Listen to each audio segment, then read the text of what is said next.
శ్రీ గురుభ్యో నమ. నమ శివాయ చ నమ శివాయ. సత్సంగ పరివారానికి సాదర ఆహ్వానం.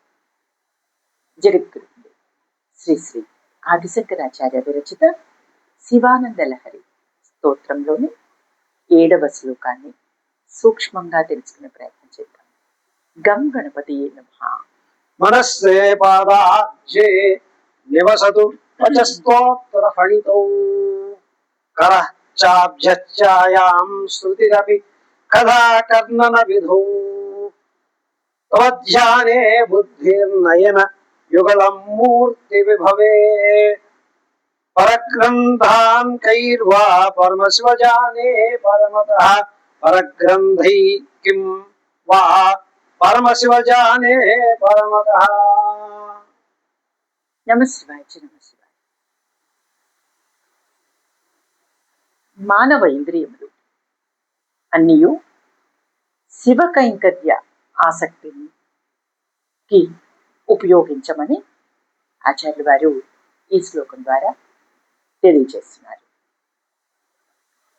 తాత్పర్యం ఏమనగా, హే పరమశివ, పోయి సాంబశివుడా, తే నీ యొక్క పాదాబ్జి చరణ కమలములందు మనః చిత్తము నివసతు ఉండుకాక, వచః వాక్కు స్తోత్ర ఫణితౌ స్తోత్ర స్తుతి యొక్క ఫణితౌ వాక్కునందు నివసతు ఉండుగాక, కరః హస్తము అభ్యర్చాయ నీ యొక్క పూజయందు నివసతు ఉండుగాక, బుద్ధి బుద్ధి తవ నీ యొక్క ధ్యానే ధ్యానము చేయుటయందు నివసతు ఉండుగాక, నయని యుగళం నయన నేత్రముల యొక్క యుగళ యుగళ ద్వంద్వము మూర్తి నీ స్వరూపం యొక్క విభవే వైభవమునందు నివసతు ఉండుగాక.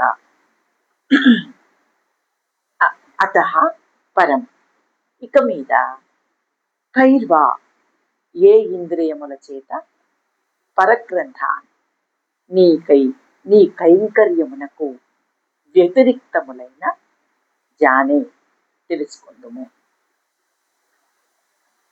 మనస్సు, వాక్కు, హస్తము, శ్రవణము, బుద్ధి, నేత్రము అను ఇంద్రియములు 6ను సర్వకాల సర్వావస్థలందు నీ కైంకర్యమునందే నిమగ్నములై ఉన్నచో అన్యమైన గ్రంథముల నుండి నేను ఏం తెలుసుకుందును?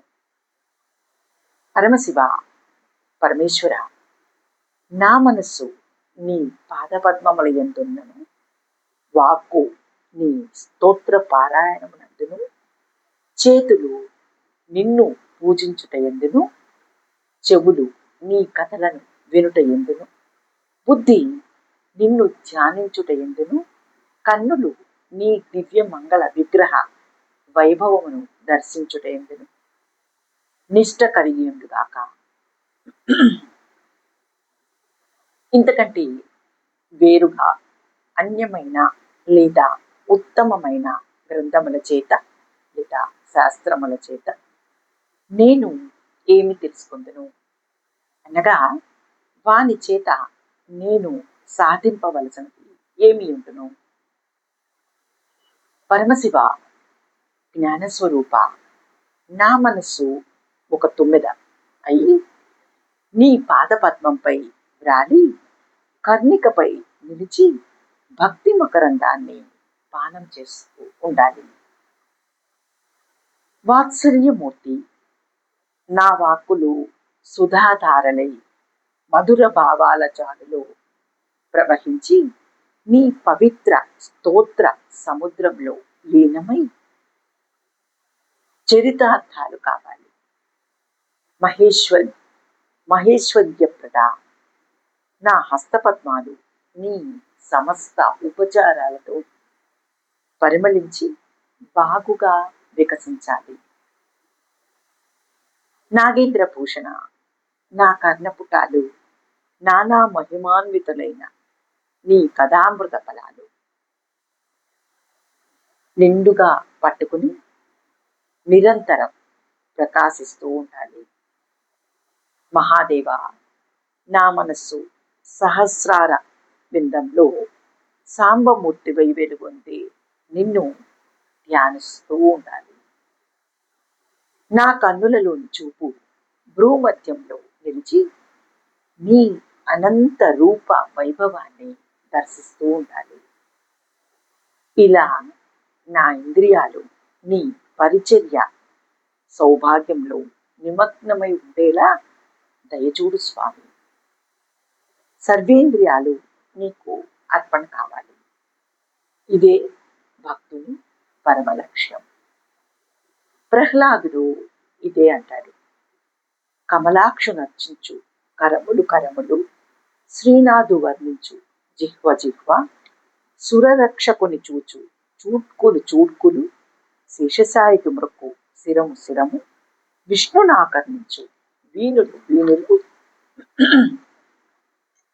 మధువైరి దవిలిన మనం మనము, భగవంతుడు వలగును పదములు పదములు, పురుషోత్తముని మీది బుద్ధి బుద్ధి, దేవదేవుని చింతించు దినము దినము, చక్రహస్తుని ప్రకటించు చదువు చదువు, కుంభనీదవు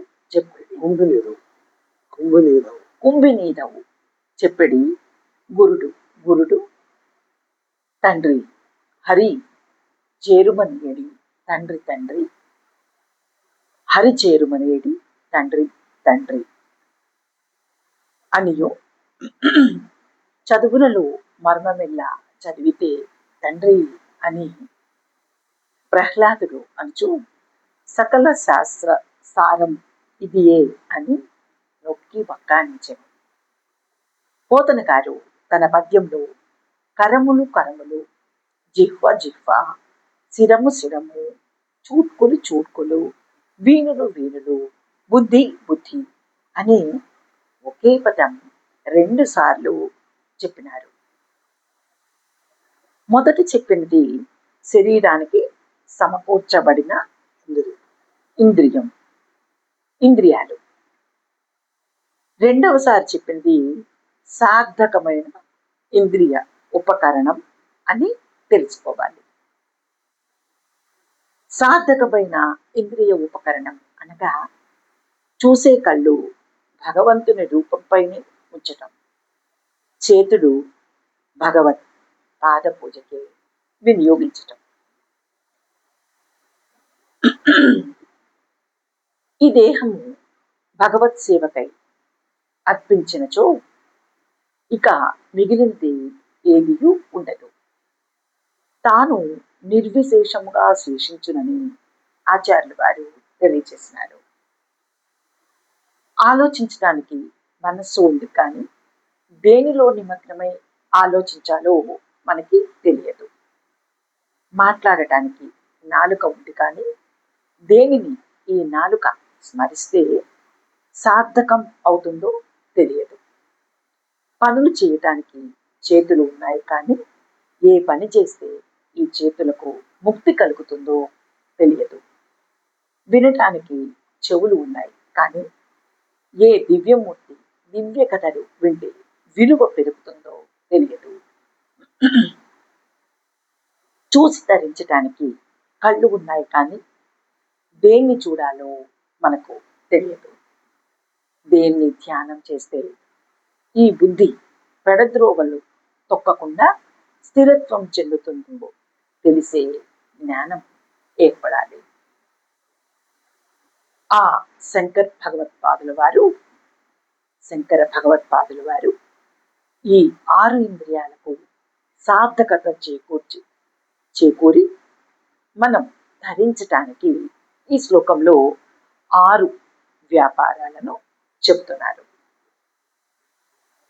మనస్సు మహేశ్వరుని పాదారవిందములపై, వాక్కును వామదేవుని అనగా వాసుదేవుని గుర్తించడంలో, క్షమించాలి, వాక్కును వామదేవుని వాసుదేవుని స్తుతించటంలో, చేతులతో హస్తాలతో హరిని అర్చించటంలో,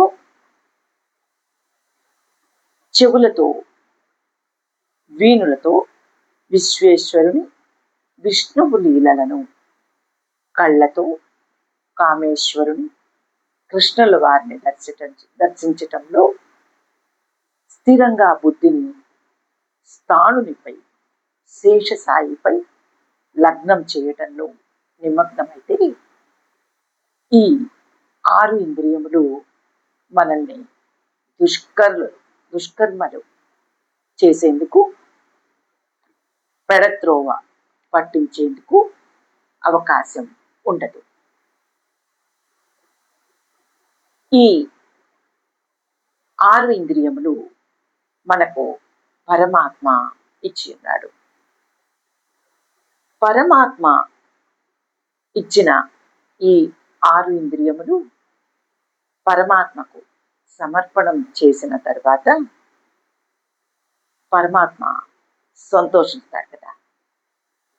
యజమాని జీతంను ఇవ్వగా ఒక ఉద్యోగి యజమాని చెప్పిన పనులు చేయడు.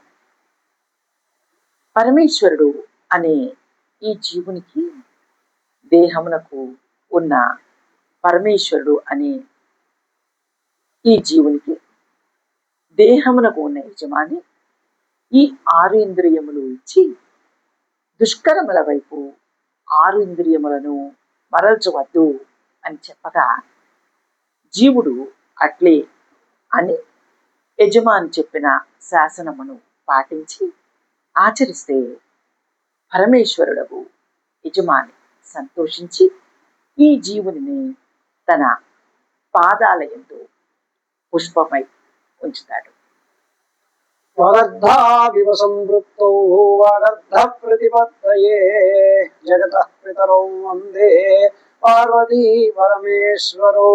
నిరక్షరపద భ్రష్టం మాత్రాహీనం యత్ భవేత్ తత్సర్వం క్షమ్యతాం దేవ నారాయణ నమోస్తుతే. కాయేన వాచా మనసేంద్రియైర్వా బుద్ధ్యాత్మనా వాక్ ప్రకృతే స్వభావాత్ కరోమి యజ్జః సకలం పరస్మై నారాయణాయేతి సమర్పయామి. ఓం తత్సత్ బ్రహ్మార్పణమస్తు.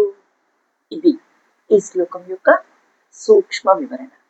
ఆ పార్వతీ పరమేశ్వర్ల అనుగ్రహం మనందరి మీద కలుగుగాక. నమః శివాయ.